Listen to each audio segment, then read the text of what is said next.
किसानी ਦਾ ਮੁੱਦਾ ਕੇਂਦਰ ਵੱਲੋਂ ਬਿੱਲ ਪਾਸ ਕੀਤੇ ਗਏ ਹੋਏ ਆ ਉਹਦੇ ਬਾਰੇ ਤੁਹਾਡਾ ਕੀ ਕਹਿਣਾ? ਜਿਹੜੇ ਨਵੇਂ ਕਾਨੂੰਨ ਆਏ ਆ ਤਿੰਨ, ਉਹਨਾਂ 'ਚ ਪੰਜਾਬ ਦੇ ਲਈ ਕੁਝ ਵੀ ਨਹੀਂ ਆ। ਪੰਜਾਬ ਦੇ ਮੁੱਖ ਮੰਤਰੀ ਨੇ ਵੀ ਕਿਸਾਨਾਂ ਦਾ ਹਰ ਵੇਲੇ ਮੋਢਾ ਨਾਲ ਮੋਢਾ ਲਾ ਕੇ ਕਿਸਾਨਾਂ ਨਾਲ ਮੀਟਿੰਗ ਵੀ ਕੀਤੀ ਸੀ 4 ਦਿਨ ਪਹਿਲਾਂ। ਕਿਸਾਨਾਂ ਦਾ ਹਮੇਸ਼ਾ ਕਿਸਾਨਾਂ ਦੇ ਹੱਕ 'ਚ ਹੀ ਬਿਆਨ ਦਿੱਤਾ ਉਹਨਾਂ ਨੇ। ਉਹਨਾਂ ਕੋਲੇ ਤਾਂ ਚੋਇਸ ਹੀ ਨਹੀਂ ਹੈ ਨਾ। ਦੇਖੋ ਪੰਜਾਬ ਦੇ ਪੋਲੀਟੀਕਲ ਕਲਾਸ ਕੋਲੇ ਕੋਈ ਚੋਇਸ ਨਹੀਂ ਆ, ਉਹਨਾਂ ਨੂੰ ਖੜਾ ਹੋਣਾ ਹੀ ਪਊਗਾ। ਤੁਹਾਨੂੰ ਲੱਗਦਾ ਹੈ ਕਿ ਹਰਿਆਣਾ ਸਰਕਾਰ ਤੁਹਾਨੂੰ ਦਿੱਲੀ ਤੱਕ ਕੂਚ ਕਰਨ ਦੇਗੀ? ਉਹਨਾਂ ਨੇ ਤਾਂ ਬਾਰਡਰ ਸੀਲ ਕਰਤੇ। ਜਿਵੇਂ ਕਿ ਬਾਹਰੀ ਰਾਜਿਆਂ ਤੋਂ ਬਾਹਰਲੇ ਸਟੇਟਸ ਤੋਂ ਆ ਕੇ ਲੋਕ ਪੰਜਾਬ ਦੇ ਵਿੱਚ ਕਿਸਾਨ ਆਪਣੀ ਫਸਲ ਵੇਚ ਰਹੇ ਨੇ, ਉਹਦੇ ਨਾਲ ਪੰਜਾਬ ਦੇ ਕਿਸਾਨ ਨੂੰ ਕੀ ਘਾਟਾ ਜਾਂ ਕੀ ਵਾਧਾ ਹੋ ਸਕਦਾ? ਨਹੀਂ ਦੇਖੋ ਆਏ ਆ ਨਾ, ਜੇ ਕੋਈ ਬਾਹਰੋਂ ਆ ਕੇ ਪਹਿਲਾਂ ਤਾਂ ਵੇਚ ਰਿਹਾ, ਤਰਜੀਹ ਤਾਂ ਪੰਜਾਬ ਦੇ ਕਿਸਾਨ ਨੂੰ ਮਿਲਣੀ ਚਾਹੀਦੀ ਹੈ ਨਾ। ਇਹਦੇ ਨਾਲ ਆਏ ਨਹੀਂ ਲੱਗਦਾ ਕਿ ਪੰਜਾਬ ਦੇ ਕਿਸਾਨਾਂ ਦਾ ਬਾਹਰਲੇ ਕਿਸਾਨਾਂ ਨਾਲ ਇੱਕ ਕੰਪੀਟੀਸ਼ਨ ਕੀਤਾ ਜਾ ਰਿਹਾ ਹੈ? ਇੱਕ ਜਿਹੜਾ ਪੰਜਾਬੀ ਗੀਤਕਾਰਾਂ ਵੱਲੋਂ ਕਿਸਾਨਾਂ ਨੂੰ ਬਹੁਤ ਵੱਡਾ ਇੱਕ ਸਮਰਥਨ, ਕਿਸਾਨਾਂ ਦੀ ਜਿਹੜੀ ਨਾਲ ਮੋਢਾ ਲਾ ਕੇ ਚੱਲ ਰਹੇ ਨੇ, ਉਹਦੇ ਬਾਰੇ ਤੁਹਾਡਾ ਕੀ ਕਹਿਣਾ? ਇਹ ਲਹਿਰ ਪਹਿਲਾਂ ਨਹੀਂ ਕਦੀ ਦੇਖਣ ਨੂੰ ਮਿਲੀ ਕਿਸੇ ਵੀ ਅੰਦੋਲਨ 'ਚ। ਕਿਉਂਕਿ ਲੜਾਈ ਸਾਡੇ ਘਰਾਂ 'ਚ ਵੜ ਗਈ ਆ, ਬੜੀ ਫੈਸਲਾਕੁਨ ਲੜਾਈ ਆ ਇਹ। ਸਤਿ ਸ਼੍ਰੀ ਅਕਾਲ, ਤੁਸੀਂ ਵੇਖ ਰਹੇ ਹੋ ਸਕਾਈ ਨਿਊਜ਼ ਪੰਜਾਬ। ਮੈਂ ਹਾਂ ਕੋਮਲ ਸਿੰਗਲਾ। ਪਿਛਲੇ ਲਗਾਤਾਰ ਕਈ ਦਿਨਾਂ ਤੋਂ ਕੇਂਦਰ ਵੱਲੋਂ ਪਾਸ ਖੇਤੀਬਾੜੀ ਬਿੱਲਾਂ ਦੇ ਮੁੱਦੇ ਤੇ ਕਿਸਾਨਾਂ ਵੱਲੋਂ ਲਗਾਤਾਰ ਰੋਸ ਪ੍ਰਦਰਸ਼ਨ ਕੀਤਾ ਜਾ ਰਿਹਾ ਹੈ, ਜਿਸ ਦੇ ਚੱਲਦਿਆਂ ਪੰਜਾਬੀ ਕਲਾਕਾਰ, ਪੰਜਾਬੀ ਗੀਤਕਾਰ, ਪੰਜਾਬੀ ਕਿਸਾਨਾਂ ਨਾਲ, ਪੰਜਾਬ ਦੇ ਕਿਸਾਨਾਂ ਨਾਲ ਪੂਰਾ ਕੰਧੇ ਨਾਲ ਕੰਧਾ, ਮੋਢੇ ਨਾਲ ਮੋਢਾ ਜੋੜ ਕੇ ਉਹਨਾਂ ਦਾ ਸਮਰਥਨ ਕਰ ਰਹੇ ਨੇ। ਇਸ ਮੌਕੇ ਤੇ ਸਾਡੇ ਨਾਲ ਗੱਲ ਕਰਨ ਲਈ ਖਾਸ ਤੌਰ ਤੇ ਦੀਪ ਸਿੱਧੂ ਦੀ ਮੌਜੂਦ ਨੇ। ਦੀਪ ਸਿੱਧੂ ਜੀ, ਧੰਨਵਾਦ। ਸਤਿ ਸ਼੍ਰੀ ਅਕਾਲ ਭਾਈ ਜੀ, ਥੈਂਕ ਯੂ। ਤੇ ਜਿਹੜਾ ਤੁਹਾਡਾ ਕਿਸਾਨੀ ਦਾ ਮੁੱਦਾ ਇਸ ਟਾਈਮ ਬਹੁਤ ਭਖਿਆ ਹੋਇਆ ਹੈ, ਕੇਂਦਰ ਵੱਲੋਂ ਬਿੱਲ ਪਾਸ ਕੀਤੇ ਗਏ ਹੋਏ ਆ, ਉਹਦੇ ਬਾਰੇ ਤੁਹਾਡਾ ਕੀ ਕਹਿਣਾ ਜੀ? ਨਹੀਂ ਇਹਦੇ ਬਾਰੇ ਤਾਂ ਸਾਰੇ ਪੰਜਾਬ ਦਾ ਖਿਆਲ ਹੀ ਤੁਹਾਡੇ ਸਾਹਮਣੇ ਹੈ ਜੀ। ਜਿਹੜੇ ਨਵੇਂ ਕਾਨੂੰਨ ਆਏ ਆ ਤਿੰਨ, ਸੋ ਉਹਨਾਂ 'ਚ ਪੰਜਾਬ ਦੇ ਲਈ ਕੁਝ ਵੀ ਨਹੀਂ ਆ। ਇਕਨੋਮਿਕਲੀ, ਕਲਚਰਲੀ, ਸੋਸ਼ਲੀ, ਆਈਡੀਓਲੋਜੀਕਲੀ, ਇਹ ਚਾਰੇ ਪਾਸਿਓਂ ਸਾਨੂੰ ਇੱਕ ਥ੍ਰੈਟ ਮਹਿਸੂਸ ਹੋ ਰਿਹਾ ਹੈ ਨਾ। ਇਸੇ ਕਰਕੇ ਸਾਰਾ ਪੰਜਾਬ ਖੜਾ ਹੋ ਗਿਆ। ਪੰਜਾਬ ਆਪਦੀ ਹੋਂਦ ਦੀ ਲੜਾਈ ਲੜ ਰਿਹਾ, ਕਿਉਂਕਿ ਜਿਹੜੇ ਕਾਨੂੰਨ ਆਏ ਆ ਨਾ, ਉਹ ਇਕੱਲੇ ਸਾਨੂੰ ਆਰਥਿਕ ਤੌਰ 'ਤੇ ਨਹੀਂ ਸੱਟ ਮਾਰ ਰਹੇ, ਸਾਡੇ ਤੋਂ ਸਾਡੀ ਧਰਤੀ, ਸਾਡੀ ਜ਼ਮੀਨ ਵੀ ਖੋਹ ਲੈਣੀ ਆ। ਅਤੇ ਜਦੋਂ ਜ਼ਮੀਨ ਸਾਡੇ ਤੋਂ ਖੁਰਨੀ ਆ, ਅਤੇ ਉਹਦੇ ਤੋਂ ਬਹੁਤ ਕੁਝ ਖੁਰ ਜਾਣਾ ਨਾਲ ਹੀ। ਤਾਂ ਸਾਡਾ ਕਲਚਰ ਵੀ ਉਹਦੇ 'ਤੇ ਖੜਾ।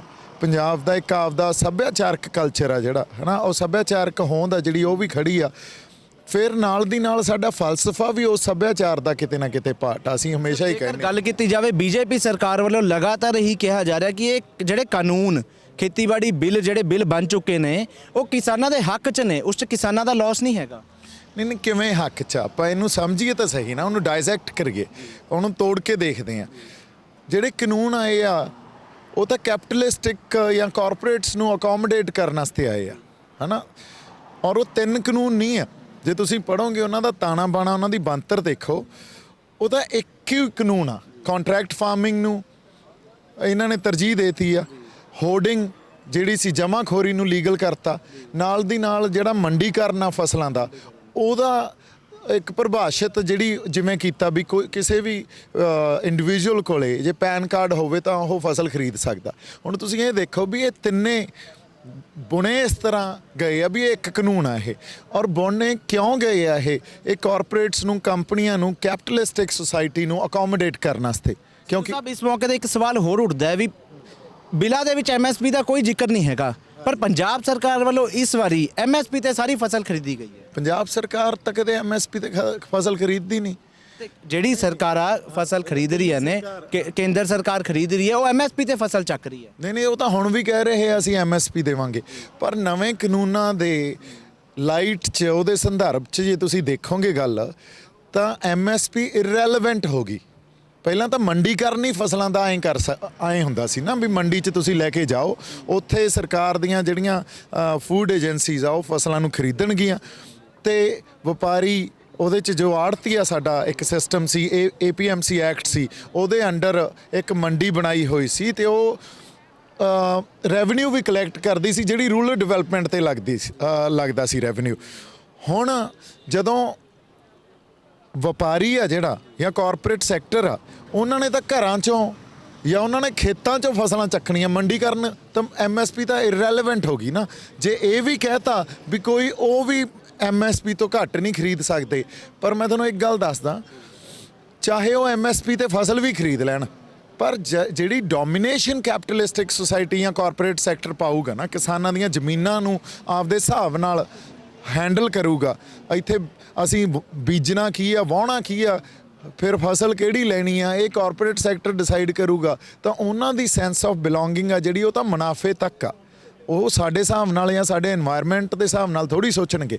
ਸਿੱਧੂ ਸਾਹਿਬ, ਜਿਵੇਂ ਕਿ ਬਾਹਰੀ ਰਾਜਿਆਂ ਤੋਂ, ਬਾਹਰਲੇ ਸਟੇਟਸ ਤੋਂ ਆ ਕੇ ਲੋਕ ਪੰਜਾਬ ਦੇ ਵਿੱਚ ਕਿਸਾਨ ਆਪਣੀ ਫਸਲ ਵੇਚ ਰਹੇ ਨੇ, ਉਹਦੇ ਨਾਲ ਪੰਜਾਬ ਦੇ ਕਿਸਾਨ ਨੂੰ ਕੀ ਘਾਟਾ ਜਾਂ ਕੀ ਵਾਧਾ ਹੋ ਸਕਦਾ? ਨਹੀਂ, ਦੇਖੋ ਆਏ ਆ ਨਾ ਵੀ ਜੇ ਕੋਈ ਬਾਹਰੋਂ ਆ ਕੇ ਪਹਿਲਾਂ ਤਾਂ ਵੇਚ ਰਿਹਾ, ਤਰਜੀਹ ਤਾਂ ਪੰਜਾਬ ਦੇ ਕਿਸਾਨ ਨੂੰ ਮਿਲਣੀ ਚਾਹੀਦੀ ਹੈ ਨਾ। ਜੇ MSP ਅਸੀਂ ਇੱਥੇ ਸਾਨੂੰ ਸਰਕਾਰਾਂ ਦਿੰਦੀਆਂ, ਕਿਉਂ ਦਿੰਦੀਆਂ? ਕਿਉਂਕਿ ਸਾਡੇ ਕੋਲੇ ਸਾਡਾ ਜਿਹੜਾ ਮਾਡਲ ਆ ਉਹ ਐਗਰੀਰੀਅਨ ਇਕਨੋਮੀ ਦਾ। ਸਾਨੂੰ ਨਾ ਤਾਂ ਕਦੇ ਇਹਨਾਂ ਨੇ ਮੈਨੂਫੈਕਚਰਿੰਗ ਇਕਨੋਮੀ ਦਿੱਤੀ ਆ ਜਾਂ ਇੰਡਸਟਰੀ ਇਕਨੋਮੀ ਦਿੱਤੀ ਆ, ਨਾ ਹੀ ਕਦੇ ਇਹਨਾਂ ਨੇ ਸਰਵਿਸ ਇਕਨੋਮੀ ਬਣਾਇਆ ਪੰਜਾਬ ਨੂੰ। ਅੱਜ ਵੀ ਅਸੀਂ ਐਗਰੀਰੀਅਨ ਇਕਨੋਮੀ ਦੇ ਮਾਡਲ ਤੇ ਖੜੇ ਆ। ਸੋ ਉੱਥੇ ਜਿਹੜਾ ਸਟੇਟ ਐਗਰੀਰੀਅਨ ਮਾਡਲ ਤੇ ਸਰਵਾਈਵ ਕਰ ਰਿਹਾ, ਉੱਥੇ ਤੁਸੀਂ ਬਾਹਰੀ ਕਿਸਾਨਾਂ ਦੀਆਂ ਫਸਲਾਂ ਵੀ ਵੇਚੀ ਜਾਓ, ਫਿਰ ਤਾਂ ਪੰਜਾਬ ਨੂੰ ਜਿਹੜੇ ਪਾਸੋਂ ਲੁੱਟਣਾ ਲੁੱਟ ਲਓ। ਇਹਦੇ ਨਾਲ ਆਏ ਨਹੀਂ ਲੱਗਦਾ ਕਿ ਪੰਜਾਬ ਦੇ ਕਿਸਾਨਾਂ ਦਾ ਬਾਹਰਲੇ ਕਿਸਾਨਾਂ ਨਾਲ ਹੀ ਕੰਪੀਟੀਸ਼ਨ ਕੀਤਾ ਜਾ ਰਿਹਾ ਹੈ? ਕੰਪੀਟੀਸ਼ਨ ਦੇ ਵਿੱਚ ਜਿਹੜੀ ਜੇ ਡਿਮਾਂਡ ਘਟ ਜਾਏਗੀ, ਜ਼ਿਆਦਾ ਮਾਲ ਆਏਗਾ ਤਾਂ ਰੇਟ ਘਟੇਗਾ ਕਿਤੇ ਨਾ ਕਿਤੇ। ਨਹੀਂ, ਦੇਖੋ ਰੇਟ ਤਾਂ ਜਿਹੜੀ ਇਹ MSP ਦਿੰਦੇ ਆ ਨਾ, ਉਹ ਤਾਂ ਕੇਂਦਰ ਸਰਕਾਰ ਨਿਰਧਾਰਿਤ ਕਰਦੀ ਆ। ਔਰ ਕੇਂਦਰ ਸਰਕਾਰ ਕਈ ਫੈਕਟਰਸ ਹੁੰਦੇ ਆ ਉਹਦੇ 'ਚ, ਜੋ ਫਸਲ ਬੀਜਣ ਦੇ, ਉਹਨੂੰ ਵਾਹੁਣ ਦੇ, ਉਹਨੂੰ ਪਾਲਣ ਦੇ ਜੋ ਸਾਰੇ ਖਰਚੇ ਆ, ਉਹਨਾਂ ਨੂੰ ਮਿਲਾ ਕੇ ਇੱਕ ਮੁੱਲ ਨਿਰਧਾਰਿਤ ਕੀਤਾ ਜਾਂਦਾ ਵੀ ਕਿਸਾਨ ਨੂੰ ਥੋੜ੍ਹਾ ਜਿਹਾ ਜ਼ਿਆਦਾ ਦੇ ਦਿਓ, ਇਹਦੇ ਤੋਂ ਥੋੜ੍ਹਾ ਮੁਨਾਫਾ ਦੇ ਦਿਓ। ਪਰ ਐਕਚੁਅਲੀ 'ਚ ਇਨਪੁੱਟ ਕਾਸਟ ਬਹੁਤ ਜ਼ਿਆਦਾ ਵੱਧ ਚੁੱਕੀ ਆ, ਅਤੇ MSP ਦੇ ਕੇ ਵੀ ਜੋ ਸਾਡੇ ਕੋਲੇ ਸਿਸਟਮ ਆ ਉਹਦੇ 'ਚ ਖੁਦਕੁਸ਼ੀਆਂ ਅਤੇ ਕਰਜ਼ੇ ਨਿਕਲੇ ਆ। ਸੋ ਇਹਦਾ ਮਤਲਬ ਉਹ ਸਿਸਟਮ ਵੀ, ਕ੍ਰਾਈਸਿਸ ਵੀ ਬਹੁਤ ਵੱਡਾ ਸਾਡੇ ਕੋਲੇ। ਸੋ ਪੰਜਾਬ ਦੇ ਕਿਸਾਨਾਂ ਨੂੰ ਜੇ ਬਾਹਰੋਂ ਕੋਈ ਆ ਕੇ ਇੱਥੇ ਫਸਲ ਵੇਚਦਾ, ਤੇ ਉਹਦੇ 'ਚ ਕੱਲ ਖਰੀਦ ਤੁਹਾਨੂੰ ਅੱਜ ਲੱਗ ਰਿਹਾ, ਅੱਜ ਮੱਕੀ ਦੀ MSP 1800 800 ਤੇ ਵਿਕੀ ਆ, ਨਹੀਂ ਵਿਕਦੀ। ਸੋ ਜੇ ਤੁਸੀਂ ਇਹ ਸਟੈਟਿਸਟਿਕਸ ਵੀ ਕੱਢੋ ਨਾ, ਪੰਜਾਬ ਦੇ ਕਿਸਾਨ ਜਾਂ ਇੰਡੀਆ ਦੇ ਕਿਸਾਨ ਆ, ਜਿਹੜੇ ਟੋਟਲ ਇੰਡੀਆ ਦੇ ਕਿਸਾਨ ਆ, ਜਿੱਥੇ ਜਿੱਥੇ MSP ਹੈ, 6% ਕਿਸਾਨ ਹੀ ਅਵੇਲ ਕਰ ਸਕਦੇ ਆ MSP ਨੂੰ। 94% ਕਿਸਾਨਾਂ ਨੂੰ MSP ਵੀ ਨਹੀਂ ਮਿਲਦੀ। ਸੋ ਜਿਹੜਾ ਇਹ ਮੁੱਦਾ ਜਾਂ ਜਿਹੜਾ ਇਸ ਟਾਈਮ ਕ੍ਰਾਈਸਿਸ ਆ, ਉਹ ਬਹੁਤ ਵੱਡਾ, ਤਾਂ ਹੀ ਐਡਾ ਵੱਡਾ ਲੋਕ ਲਹਿਰ, ਲੋਕ ਅੰਦੋਲਨ ਪੈਦਾ ਹੋ ਗਿਆ। ਸੋ ਇਹਨੂੰ ਮੁਖਾਤਮ ਹੋਣਾ, ਸਰਕਾਰਾਂ ਨੂੰ ਇਸ ਸੀਰੀਅਸਨੈਸ ਨੂੰ ਸਮਝਣਾ ਬੜਾ ਜ਼ਰੂਰੀ ਆ, ਤੇ ਕੋਈ ਨਾ ਕੋਈ ਹੱਲ ਦੇਣਾ ਕਿਸਾਨਾਂ ਨੂੰ ਬਹੁਤ ਜ਼ਰੂਰੀ ਆ। ਅਦਰਵਾਈਜ਼ ਸਿਚੁਏਸ਼ਨ ਕਿਸੇ ਹੋਰ ਲੈਵਲ ਤੱਕ ਜਾਊਗੀ। ਇੱਕ ਜਿਹੜਾ ਪੰਜਾਬੀ ਗੀਤਕਾਰਾਂ ਵੱਲੋਂ ਕਿਸਾਨਾਂ ਨੂੰ ਬਹੁਤ ਵੱਡਾ ਇੱਕ ਸਮਰਥਨ ਮਿਲ ਰਿਹਾ ਹੈ, ਮੋਢੇ ਨਾਲ ਮੋਢਾ ਲਾ ਕੇ ਗੀਤਕਾਰ ਇੰਡਸਟਰੀ ਦੇ ਸਾਰੇ ਨੁਮਾਇੰਦੇ ਕਿਸਾਨਾਂ ਦੀ ਜਿਹੜੀ ਨਾਲ ਮੋਢਾ ਲਾ ਕੇ ਚੱਲ ਰਹੇ ਨੇ, ਉਹਦੇ ਬਾਰੇ ਤੁਹਾਡਾ ਕੀ ਕਹਿਣਾ? ਇਹ ਲਹਿਰ ਪਹਿਲਾਂ ਨਹੀਂ ਕਦੀ ਦੇਖਣ ਨੂੰ ਮਿਲੀ ਕਿਸੇ ਵੀ ਅੰਦੋਲਨ 'ਚ। ਕਿਉਂਕਿ ਲੜਾਈ ਸਾਡੇ ਘਰਾਂ 'ਚ ਵੜ ਗਈ ਆ, ਬੜੀ ਫੈਸਲਾਕੁਨ ਲੜਾਈ ਆ ਇਹ ਦੇਖੋ ਇਹਦੇ 'ਚ ਜਿਹੜੀ ਇੱਕ ਪਾਰਟਿਸਿਪੇਸ਼ਨ ਆ, ਉਹ ਇੰਨੀ ਡਾਇਵਰਸ ਆ, ਇੱਕ ਵਿਆਪਕ ਪਾਰਟਿਸਿਪੇਸ਼ਨ ਹੋਈ ਆ, ਹਰ ਵਰਗ ਨੇ ਆ ਕੇ ਪਾਰਟਿਸਿਪੇਟ ਕੀਤਾ। ਸੋ ਕੱਲਾ ਗੀਤਕਾਰ ਨਹੀਂ, ਕੱਲਾ ਤੁਸੀਂ ਕਹਿ ਲਓ ਐਕਟਰਸ ਨਹੀਂ, ਹੈ ਨਾ, ਕੱਲੇ ਇੰਡਸਟਰੀਅਲਿਸਟ ਨਹੀਂ, ਮੇਰੇ ਖਿਆਲ 'ਚ ਹਰ ਵਰਗ ਦੀ ਪਾਰਟਿਸਿਪੇਸ਼ਨ ਆ। ਔਰ ਇਹ ਬਹੁਤ ਘੱਟ ਹੁੰਦਾ ਵੀ ਮੀਡੀਆ ਨੇ ਵੀ ਬਹੁਤ ਜ਼ਿਆਦਾ, ਪੰਜਾਬ ਦਾ ਜਿਹੜਾ media, at least I don't know national media why they are not showing right, but Punjab ਦਾ ਜਿਹੜਾ ਮੀਡੀਆ, ਉਹਨੇ ਬਹੁਤ ਜ਼ਿਆਦਾ ਸਮਰਥਨ ਦਿੱਤਾ। ਤੇ ਇਸ ਇੱਕ ਸਰਾਹਣ ਵਾਲੀ ਗੱਲ ਆ ਮੀਡੀਆ ਨੂੰ ਵੀ।